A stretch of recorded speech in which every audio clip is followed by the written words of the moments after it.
Olá pessoal, muito bom estar nos dirigindo a vocês mais uma vez. É com muita alegria que a gente se reencontra para mais uma edição do nosso podcast do Grupo Espírita Irmão Mauro.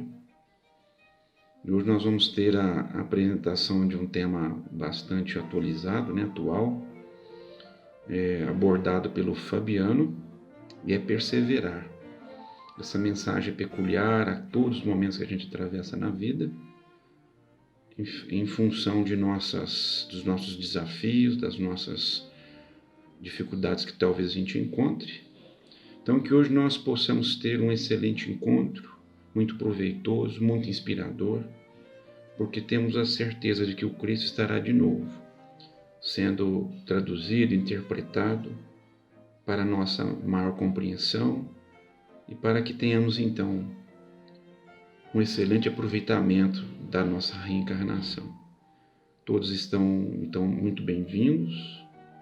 Recebam desde já a nossa gratidão por tudo que tem sido feito até o momento. Então, com vocês, perseverar com Fabiano.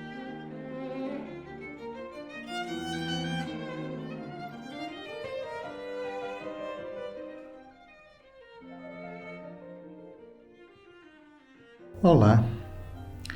A inspiração para a nossa discussão de hoje veio do trecho do Evangelho de Mateus, citado no capítulo 21 do Evangelho segundo o Espiritismo, Falsos Cristos e Falsos Profetas, onde o evangelista relata parte do sermão profético de Jesus. Diz assim: "E, por se multiplicar a iniquidade, o amor de muitos se esfriará. Aquele, porém, que perseverar até o fim, será salvo." Tomamos aqui a liberdade de incluir o versículo 12, que não é citado no Evangelho segundo o Espiritismo, por nos permitir, dentro do que propomos, a contextualização dos tempos atuais. Portanto, hoje falaremos sobre perseverança. Sempre nos marcou, ao lembrarmos desse versículo, o verbo perseverar. E relacionado a ele, como um dos sinônimos possíveis, o verbo persistir. Veremos que ambas as palavras, perseverança e persistência, possuem relações, embora sentidos sutilmente diferentes, mas pertinentes em várias situações da nossa vida. Primeiro, vamos buscar analisar o contexto em que elas foram pronunciadas por Jesus, que foram citadas por Allan Kardec. A fala de Jesus está inserida naquele sermão denominado sermão profético, em que ele, dentre várias outras orientações, caracteriza as diversas dificuldades que ocorrem e ocorrerão nos momentos de transição da Terra, do mundo de provas e expiações para um mundo de regeneração. Não é à toa Kardec as inseriu no livro A Gênese, justamente no capítulo 28, Sinais dos Tempos, justamente na discussão sobre estes momentos de transição planetária pelos quais estamos passando. E é também nesse contexto que ocorre a discussão do capítulo 21 do Evangelho segundo o Espiritismo. Nesse sentido, especificamente o versículo 12, que é: "E por se multiplicar a iniquidade, o amor de muitos se esfriará." Esse versículo expressa bem as dificuldades vividas nos momentos atuais. Vemos se multiplicar a iniquidade, ou seja, a desigualdade, a injustiça em todos os aspectos, seja nas questões físicas e materiais, por exemplo, naqueles corações que passam por dificuldades extremas, naqueles chamados invisíveis do ponto de vista social, que nós, enquanto sociedade, parece que esquecemos e não vemos, dentre tantos outros exemplos que poderíamos citar aqui. Ou seja, essas desigualdades ocorrem muito no campo físico, mas também ocorrem nas lutas morais, aquelas que ocorrem no íntimo dos nossos pensamentos e sentimentos. E nesse contexto, conforme nos adverte o Cristo, devemos estar atentos. Será que o amor que existe em nós passa pelo risco de esfriar? Essa é uma reflexão pertinente. E é justamente nesse contexto que a gente percebe claramente que as qualidades de persistência e de perseverança aumentam de importância.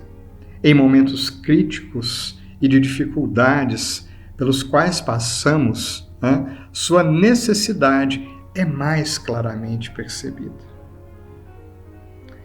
Mas então a gente destaca duas questões que parecem ser relevantes, se não fundamentais nesse contexto.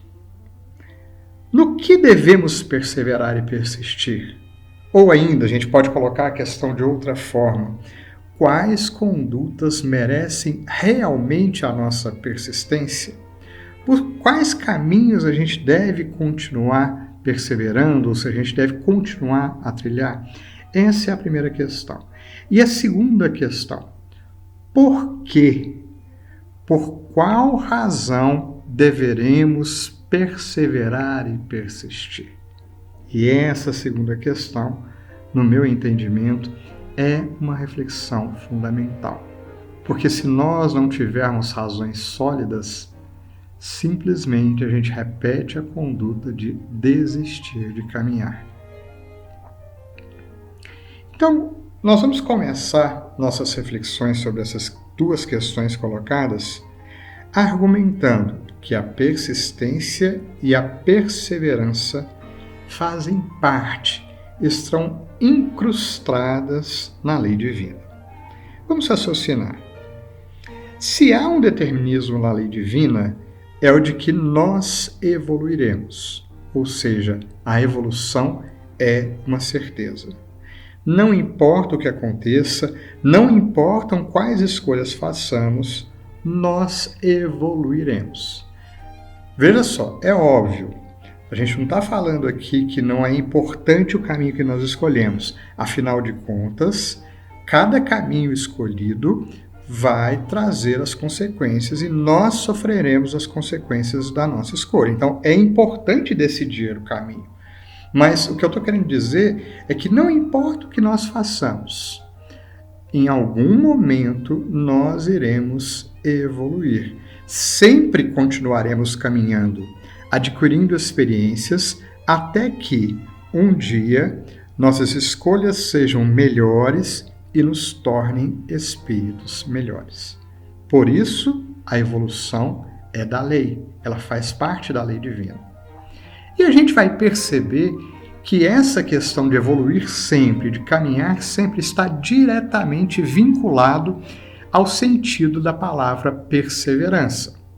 Esta palavra, que é oriunda do grego upomeno, sendo que meno, que é a parte final, tem o sentido de esperar, de continuar a estar presente. Aí a gente destaca continuar, continuar a caminhar, estar no presente, aprendendo a cada instante.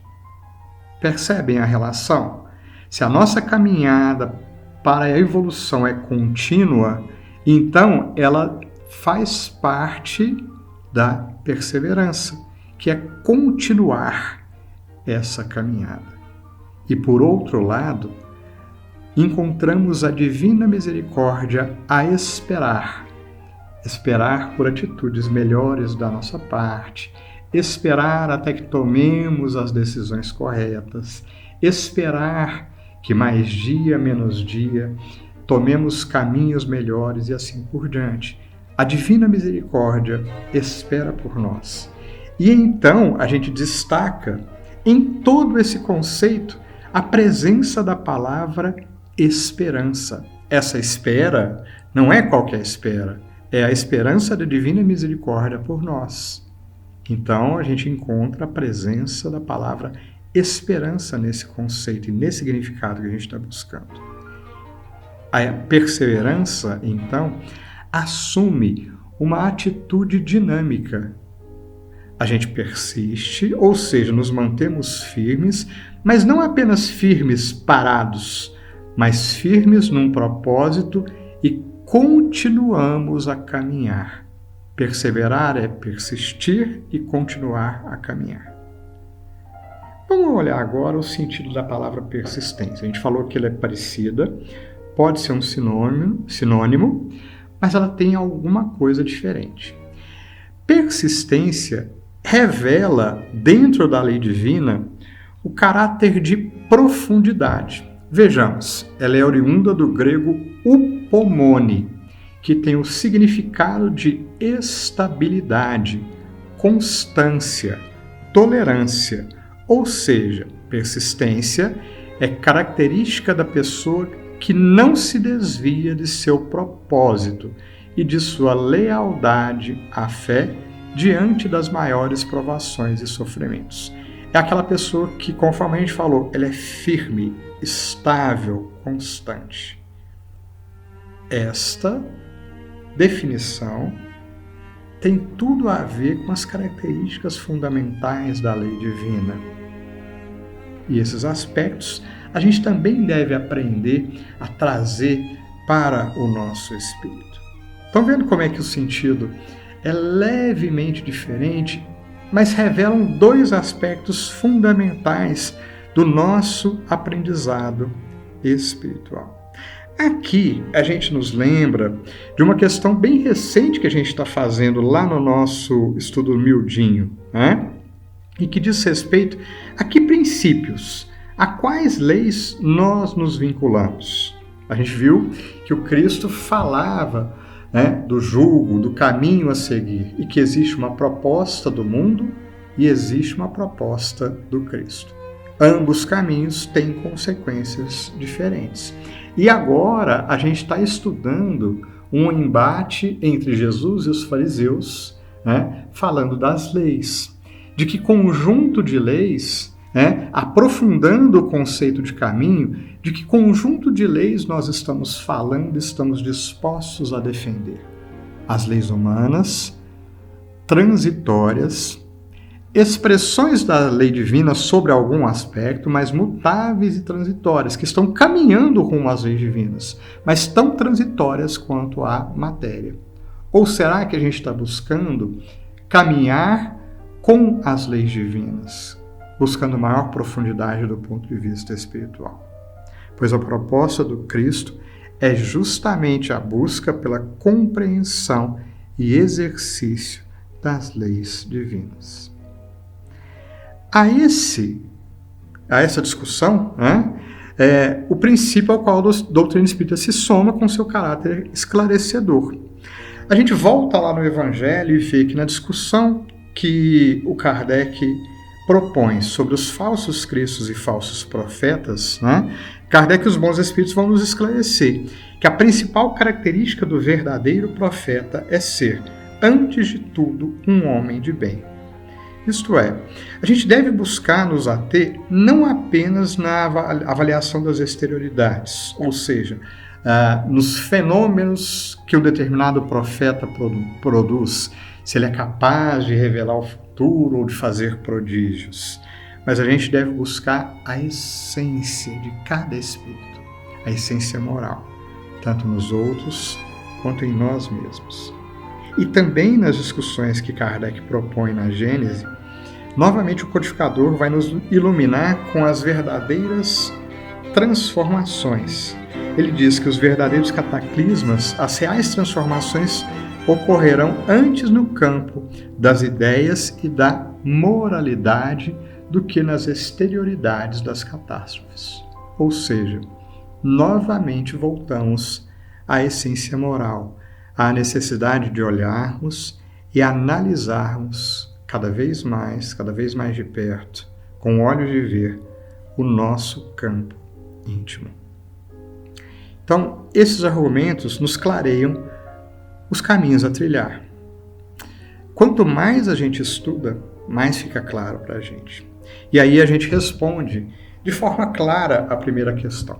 Ainda que a gente não consiga fazer efetivamente, né? Ainda que a gente tenha enormes dificuldades em trilhar esse caminho, quanto mais a gente estuda, mais o caminho fica claro para a gente.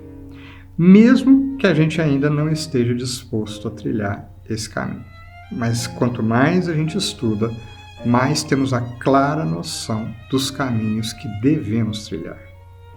Vamos olhar então agora para a segunda questão, porque ela é fundamental. Sem motivos efetivos que nos levem a perseverar, a gente simplesmente não persevera. A gente abandona e muda a nossa postura. Por quais motivos?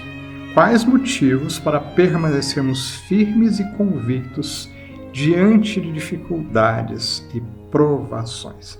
E aí a gente cita um exemplo atual, né?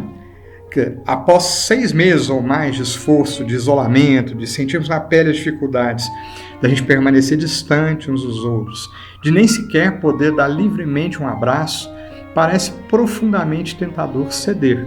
Afinal de contas, parece que tudo já acalmou. E aí, quando a gente começa a pensar assim, abre todo um rosário de argumentos falaciosos que tentam nos seduzir. Afinal de contas, mais dia, menos dia, todo mundo vai pegar essa doença mesmo, né? Ou seja, temos a noção? Esses pensamentos passam pela nossa cabeça o tempo inteiro. Diante de situações dificílimas, a situação é difícil, a mudança de paradigma é difícil, como essa em que nos esforçamos por tanto tempo, parece-nos razoável anteciparmos atitudes que beiram até mesmo a imprudência. A gente vê isso nos jornais todos os dias. Parece que a dificuldade de prosseguirmos aumenta. Afinal, a gente está tão cansado de tudo. Parece que é tudo cada dia mais difícil. Então, só para a gente citar um exemplo que bate na nossa porta, que está dentro da gente, está dentro da nossa casa, que a gente está vivendo o dia a dia, né?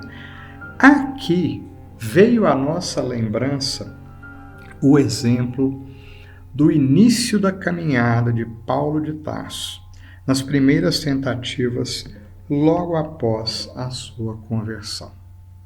Então agora a gente já está caminhando para o final dos nossos argumentos, né? Mas a gente vai lembrar desse apóstolo tardio do Evangelho, após ter sido rejeitado por todos, de ter sua ordem de prisão já decretada pelo Sinédrio, logo no começo, de ter entrado em embates nas sinagogas nas diversas cidades que ele frequentou inicialmente, de ter sido escorraçado pelos principais amigos, de não ser aceito na própria casa do caminho, isso mesmo, ele bateu na porta dos discípulos da casa do caminho e recebeu um não bem grande dos próprios discípulos, saiu de lá de cabeça baixa, e de ter sido renegado até mesmo pelo próprio Pai. Seu mundo havia verdadeiramente desabado. E a gente destaca aqui, olha só, isso tudo aconteceu após a sua conversão. Chegou num ponto em que as dificuldades pareciam intransponíveis. Ele parecia que logo de começo ia desanimar. E então, num determinado momento, logo após ter deixado a casa de seu pai, ele recebe a visita espiritual, né? E nesse momento de extremo sofrimento, Saulo, que ainda não havia mudado seu nome para Paulo, sonha com Abigail e Esteu. Logo de cara, ele desata em choro convulsivo como criança. E recebe, assim, preciosas orientações que nos permitimos resumir para finalizar nossos comentários. Abigail diz a ele: não nos detenhamos no passado. Quem haverá no mundo isento de erros? E aí a gente percebe essa postura, que muitas das vezes a gente repete diante dos momentos de sofrimento, nos impede de perseverar, de continuar caminhando. O que Abigail fala é que devemos vislumbrar o futuro agindo no presente. Ela diz ainda: não nos entreguemos ao desalento. Aí a gente percebe, né?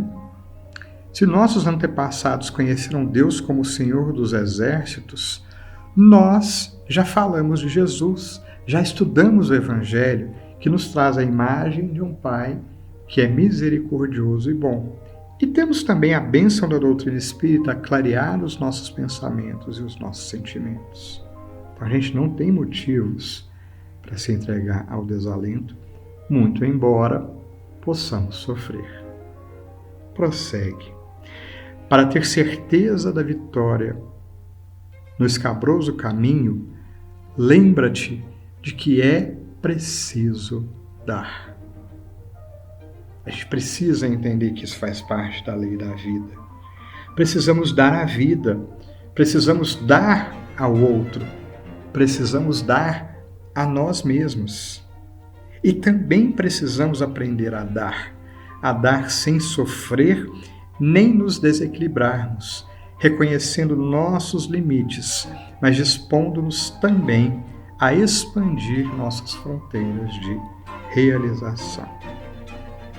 E aí, por fim, nós nos lembramos das orientações simples, mas profundas de Abigail a Saulo. Sempre há um questionamento de Saulo e a resposta de Abigail. Vejamos. O que fazer para adquirir a compreensão perfeita dos desígnios do Cristo? Ama. Como fazer para que a alma alcançasse tão elevada expressão do esforço com Jesus Cristo? Trabalha. Que providências adotar contra o desânimo destruidor? Espera.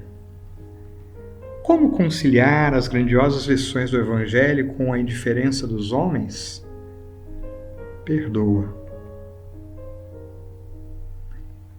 Então concluímos. Por si mesmo, a mensagem de amor do Cristo contém o divino recurso capaz de alimentar nossa perseverança. A certeza da felicidade real e verdadeira não pertence ao mundo material, embora possa e deva iniciar sua concretização nas duras lutas dessa encarnação mesmo. Mas jamais devemos perder de vista que toda possibilidade de realização tem esse divino objetivo, a construção ou a reconstrução do templo da fé viva em nossos corações. Gratidão a todos, muita paz a todos nós. Que assim seja.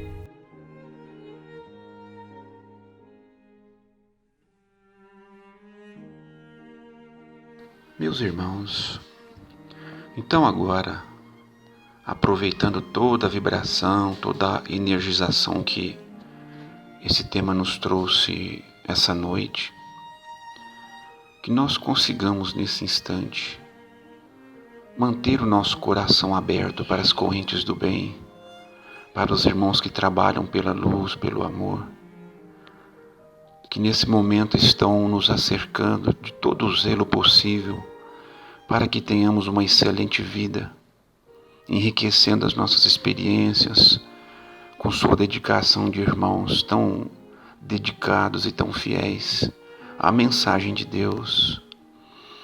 Que nós saibamos exteriorizar a nossa gratidão, a nossa alegria, o nosso reconhecimento por tudo que tem nos feito, pelas chamadas de atenção, pela luz que trazem ao nosso raciocínio, pelo aconchego em nossos espíritos, para que tenhamos mais força, mais ânimo, para que tenhamos mais perspectivas de uma vida semeando o bem por onde a gente passe, ouvindo o Cristo, percebendo Ele em todos os recantos que a gente passe, podendo perceber o quanto nós somos agraciados, o quanto somos ricos verdadeiramente.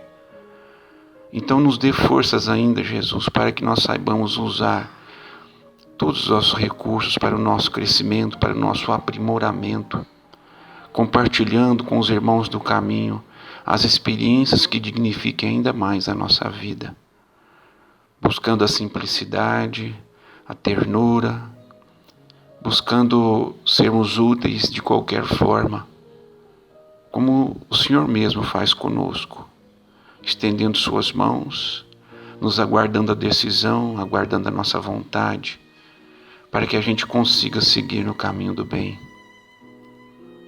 fazendo felicidade em torno de nós e nos reencontrando com a luz íntima